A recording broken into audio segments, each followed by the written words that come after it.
यदि राम नाम इतना सामर्थ्यवान है तो फिर अनेक जीव अंतिम क्षण में उसे स्मरण क्यों नहीं कर पाते।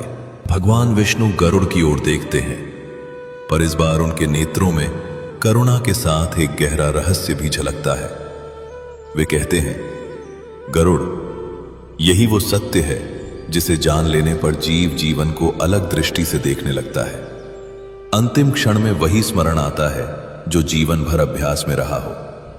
नाम उस क्षण नहीं आता, वो तो जीवन के हर क्षण में धीरे धीरे आत्मा में उतरता है।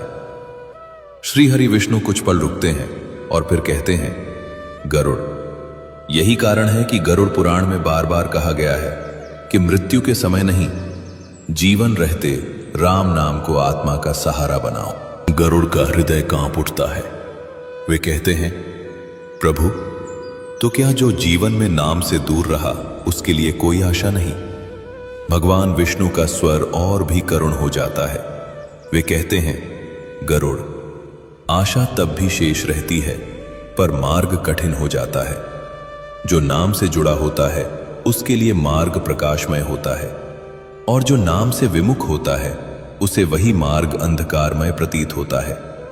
श्री हरि विष्णु गंभीर स्वर में आगे कहते हैं, गरुड़, यही वो बिंदु है जहां यमदूत भी मौन हो जाते हैं, क्योंकि वहां दंड नहीं, आत्मा की चेतना का निर्णय होता है।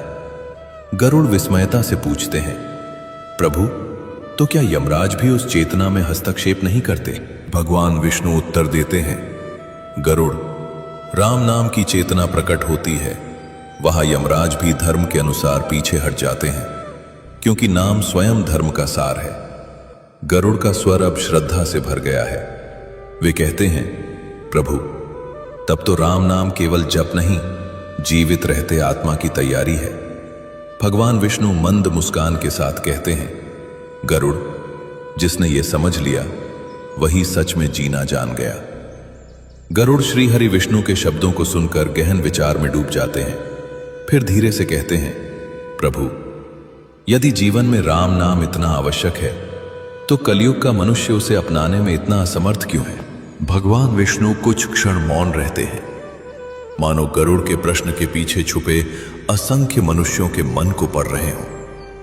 फिर वे कहते हैं, गरुड़, कलयुग का मनुष्य बुरा नहीं है, वो केवल अत्यंत उलझा हुआ है। उसके मन में भय है, अपेक्षाएं हैं, तुलना है, और सबसे बड़ा भ्रम यह है कि उसके पास समय नहीं है। श्री हरि